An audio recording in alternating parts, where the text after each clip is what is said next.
Once upon a time, in a bright and busy village, lived a couple named Fatima and Laolu.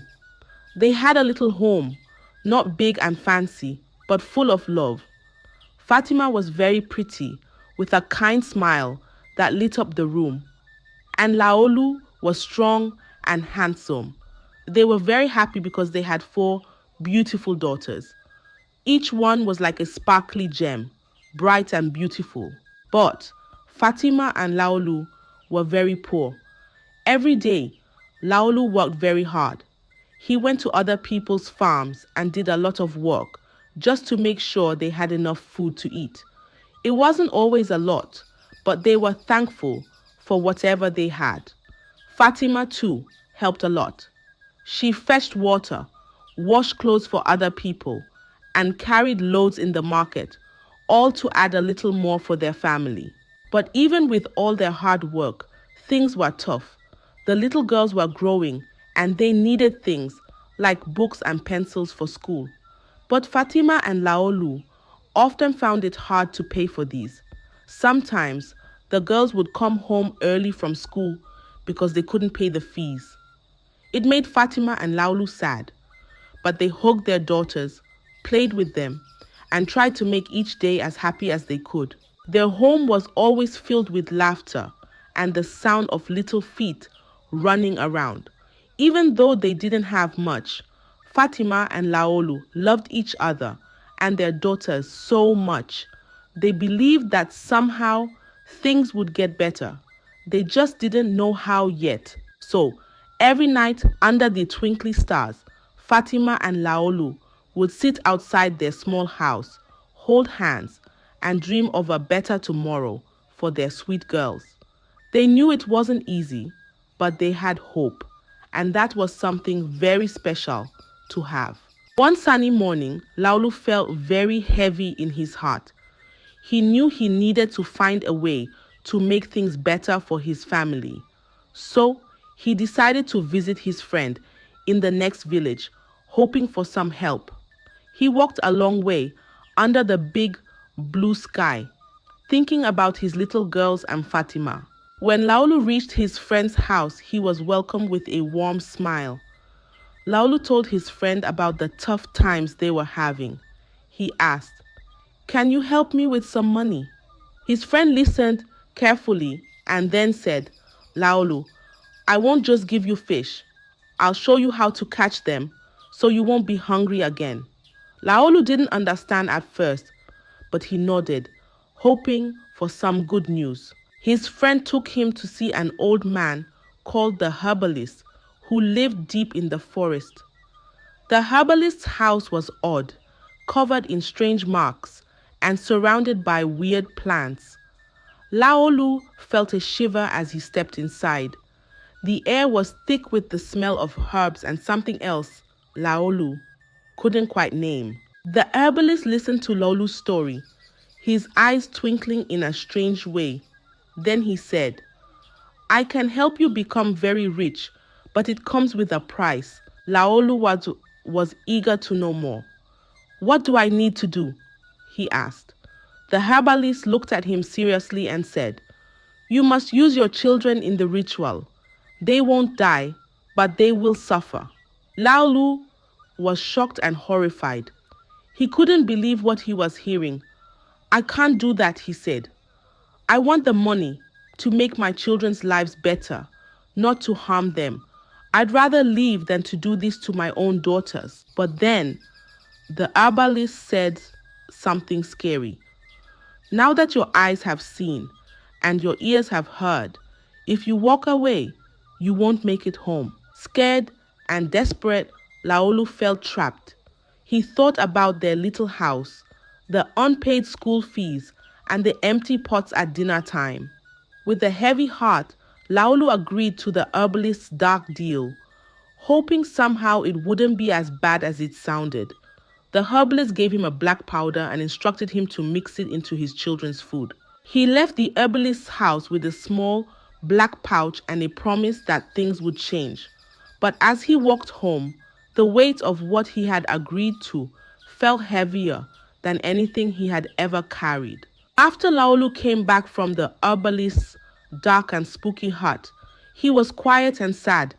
He did what the herbalist told him to do, putting a little bit of the black stuff into his daughter's food. He hoped with all his heart that it wouldn't hurt them, that somehow everything would be okay. But the next day, something strange and sad happened. A strong wind blew through the village like it was angry about something. It wasn't just any wind. It whistled and howled, rattling doors and shaking trees. Everyone in the village talked about this strange wind. But for Laolu's family, it brought something worse. His eldest daughter, the one with the brightest smile, lost her sight.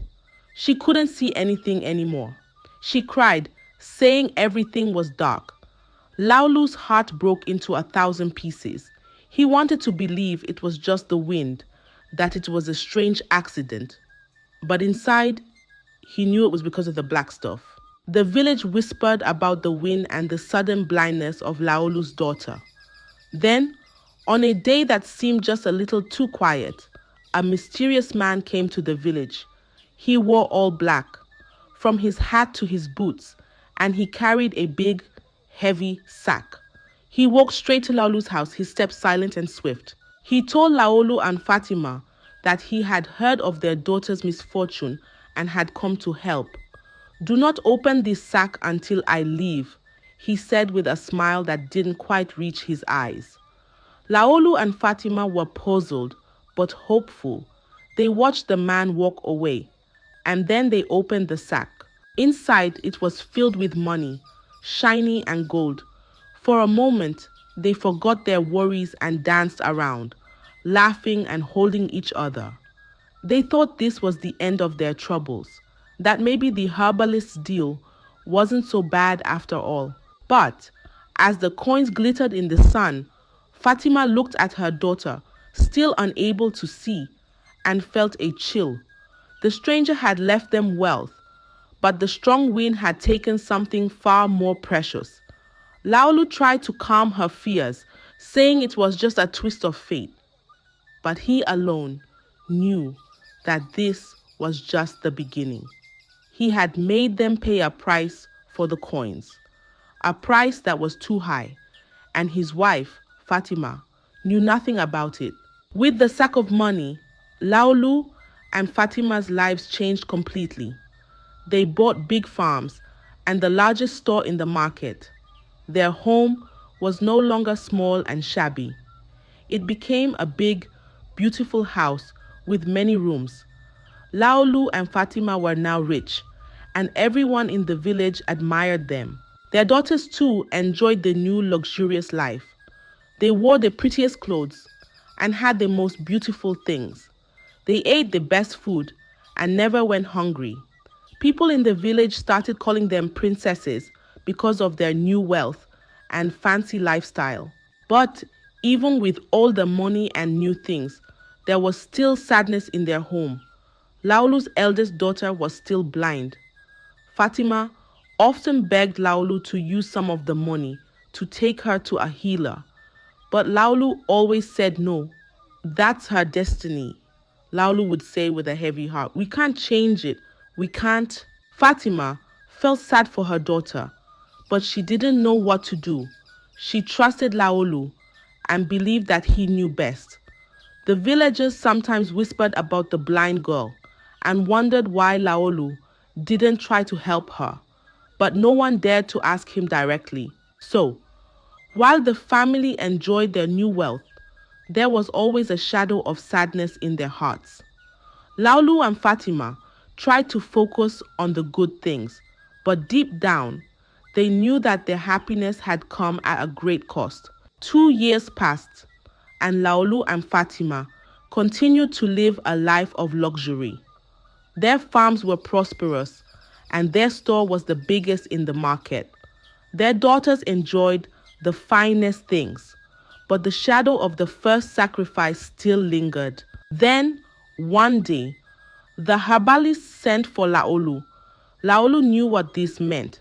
He went to see the herbalist, who told him it was time to renew his wealth. This time, The sacrifice had to be his second daughter. Laolu felt his heart sink. He didn't want to harm another child, but the herbalist warned him again. If he didn't make the sacrifice, he would lose all his wealth and go mad. Laolu felt trapped. After much fear and reluctance, he agreed. He returned home with a heavy heart and mixed another black powder into his children's food. The next morning, his second daughter couldn't speak or hear. She became deaf and dumb. The family was heartbroken, and Fatima cried for her child. But Laolu told her it was destiny, just as he had before. A few days later, the same mysterious man in black appeared at their door. This time, he said he was traveling and asked to stay the night. By morning, he was gone, but he left behind another big sack of money. Laolu and Fatima opened it and found it filled with money again. They were rich once more. Fatima begged Laolu to use some of the money to help their second daughter, but Laolu refused. He insisted it was her fate and there was nothing they could do. Fatima started to feel suspicious, but she stayed silent, not knowing what to believe. The family continued to live in luxury, but now, with two daughters who were suffering. Laolu and Fatima tried to enjoy their wealth, but the price they had paid weighed heavily on their hearts. The pattern repeated itself: a visit to the herbalist, a new affliction for another daughter, and a visit from the man in black with his cursed gifts. With each cycle, the family's wealth grew, and so did the silence in their home. Laughter became rare, and smiles were strained, as if they were trying to remember how they used to curve. Fatima watched her daughters change. Once full of mischief and mirth, they now moved through their days with a quietness that was too heavy for their young shoulders. She saw Laolu's once bright eyes grow darker with each secret he kept buried, each deal he struck in the shadows. Fatima began to feel that something was very wrong. She couldn't understand why their daughters were suffering so much while they had so much money. Laolu's refusal to help their children made her even more suspicious. She decided to find out the truth. One day, Fatima quietly followed Laolu as he left their home. She hid behind trees and bushes, making sure Laolu couldn't see her. Laolu walked to the herbalist's hut, and Fatima watched from a distance. Inside the hut, Laolu and the herbalist spoke in low voices. Fatima crept closer and listened carefully. Her heart pounded as she heard them talk about the sacrifices Laolu had made. She learned that it was Laolu who had caused their daughter's suffering by using them in the rituals to gain wealth. Fatima was horrified. She couldn't believe what she was hearing. The man she loved, the father of her children, had done such terrible things. She felt a mix of anger, sadness, and fear. She wanted to run away and tell everyone, but she was too scared. The herbalist had warned Laolu that they would both go mad if the truth came out. When Laolu left the hut, Fatima quickly hid. She watched him walk back to their home with heavy steps. Fatima stayed behind for a moment, trying to gather her thoughts. She knew she couldn't tell anyone without risking her life and her children's safety. Fatima returned home with a heavy heart. She looked at her daughters, feeling a deep sadness for what they had endured. She knew she had to find a way to protect her remaining daughter, but she felt powerless. She decided to keep the terrible secret, hoping that one day she could find a way to make things right. Time passed, and Fatima continued to carry the heavy burden of her secret. The family's wealth remained, but the cost weighed heavily on her heart. Then, one day, Laolu was summoned by the herbalist once more. Fatima's heart sank as she knew what this meant. At the herbalist's hut, Laolu was told that it was time for another ritual to renew their wealth. This time, The sacrifice had to be their last and only healthy daughter. Laolu felt a deep sense of dread. He couldn't bring himself to harm his last daughter. Under the heavy cloak of another restless night, Laolu returned home with a grim face and a limping gait. Fatima's heart pounded as she noticed his discomfort, then decided to confront him. I knew where you went. I knew you went to see the herbalist. What happened, Laolu? She asked, her voice trembling with fear and concern. Laolu sat down, his face shadowed with pain and guilt. The herbalist, he began, his voice barely a whisper. He says we need to do more to keep our wealth. It's another ritual, a terrible one. Fatima held her breath, fearing the worst. She cried and begged him not to do it. Desperate and determined to save her daughter, Fatima went to see the herbalist herself. She fell to her knees and pleaded, Please, there must be another way. I can't let you take my last child. The herbalist looked at her thoughtfully. After a long silence, he finally spoke. There is an alternative, he said slowly, but it involves great suffering for both of you. Fatima listened intently as the herbalist explained. We will make a wound on Laolu's leg, and you, Fatima, must lick this wound every day. As long as you do this, your wealth will remain. But if you ever tell anyone about this, you will die. Fatima felt a deep chill run through her. The thought of licking a wound was repulsive, but the idea of losing her last daughter was unbearable. She looked at Laolu, who nodded reluctantly. They both knew they had no other choice. The next day, the herbalist made a wound on Laolu's leg. It was deep and painful, and Laolu winced in agony. Fatima stilled herself and began to lick the wound, tears streaming down her face. She did this every day, and as promised, their wealth continued to grow.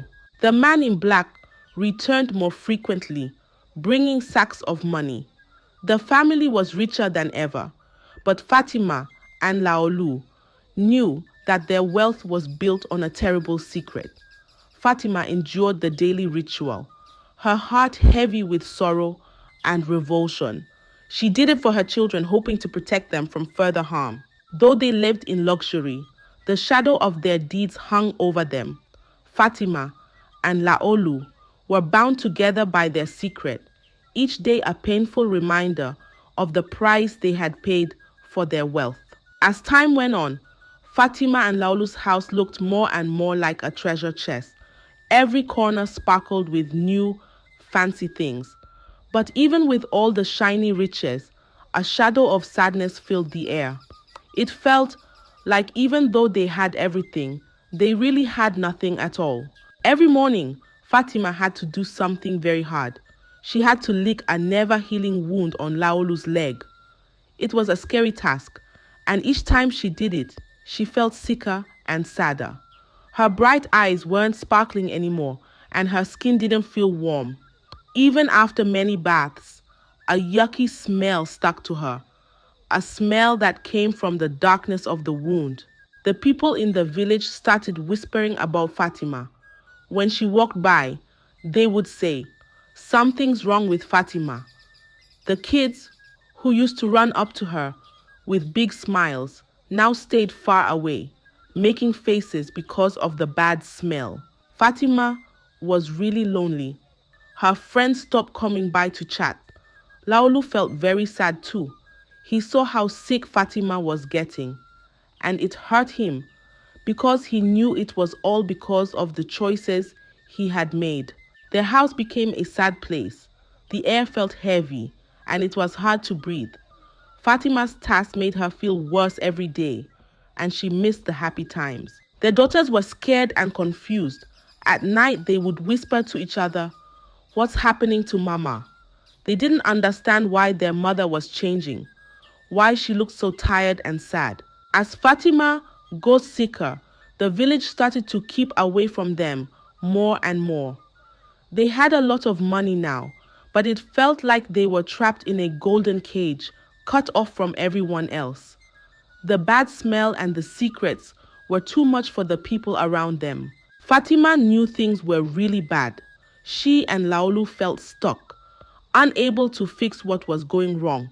Every day, when she went to help Laolu with his wound, she wasn't just sad about the pain. She was sad for all the happy days that seemed gone forever. As time went on, Fatima just kept getting sicker, and everyone in the village started to notice. There was a bad smell that followed her everywhere, and people couldn't stop talking about it. It was clear something very wrong was happening in their once happy home. One sunny morning, the village elders, who looked very worried, gathered under the big tree in the middle of the village. They had been watching Fatima get worse and felt they had to do something about it because the family's sudden riches seemed to make things even stranger. The oldest and wisest elder, a sharp-eyed old man, stood up and said firmly, "We can't just watch one of our own suffer like this. We need to find out what's really going on." Everyone around nodded, feeling scared, but knowing it was the right thing to do. With brave steps, the elders went to Laolu and Fatima's house. They went to Laolu and demanded that he take Fatima to a healer. Laolu, looking tired and sad, tried to tell the elders it was just a sickness that would pass. But the chief elder wasn't fooled. "We need to see what's causing this, Laolu. Tell us the truth. Now is the time," he demanded. But Laolu refused at first, fearing their secret would be revealed. But the villagers insisted. They sent strong men to Laolu's house to take Fatima to the healer, by force if needed. The men arrived and found Fatima very weak and sick. They gently took her to the middle of the village, where the healer waited. Laolu tried to stop them, but they tied him up to keep him from interfering. At the healer's place, the villagers gathered around, eager to learn the truth about Fatima's illness. The healer began her rituals, chanting and waving her hands over Fatima and Laolu. She looked at them with piercing eyes and said, "Tell us what you have done. The truth must come out." Laolu and Fatima were scared. They tried to stay silent, but the healer insisted. "The truth will set you free," he said. Laolu and Fatima were terrified, but they knew they could not hide anymore. Laolu took a deep breath and confessed, "I used our daughters for rituals," he said, his voice trembling. "The herbalist told me to do it, and I agreed. I put black powder in their food, and that's why they suffered." Fatima sobbed and added, "I licked the wound on Laolu's leg every day to keep our wealth. I did it to save our last daughter, but I grew sick because of it." The villagers gasped in horror. They couldn't believe what they were hearing. As Laolu and Fatima finished their confession, something miraculous happened. Their eldest daughter, who was blind, suddenly regained her sight. The second daughter, who was deaf and dumb, could hear and speak again. The third daughter, who had been ill, became healthy and strong. The villagers were amazed and relieved, but their anger towards Laolu and Fatima grew. The village elder stood up and declared, "Laolu, for your terrible deeds, you will be punished. You have brought great suffering upon your family and our village." Suddenly, Laolu screamed and ran mad. He tore at his clothes and ran into the bush, shouting and laughing wildly. The villagers watched as he disappeared into the forest, never to be seen again. The elders then turned to Fatima. "You should have spoken up earlier," they said. "You have also caused pain and suffering by keeping this secret. You are banished from our village." Fatima cried and begged for forgiveness, but the elders were firm. She left the village, her heart heavy with sorrow. She hoped her daughters would forgive her someday. The villagers, filled with compassion, took in Fatima's daughters. They cared for them, raised them as their own, and made sure they were happy and healthy. The daughters grew up surrounded by love and support from the entire village. And so, the tale of Fatima and Laolu ended with a powerful lesson for everyone. The pursuit of wealth at the cost of family and integrity leads to great suffering. True happiness comes from love, honesty, and caring for one another. The village continued to thrive, and the story of Fatima and Laolu was told for generations as a warning and a reminder of what truly matters in life. I hope you enjoyed the tale. If so, please like the video, share it with your family and friends, comment on it, and don't forget to subscribe to the channel and turn on the notification bell for more enchanting tales like this one. Goodbye.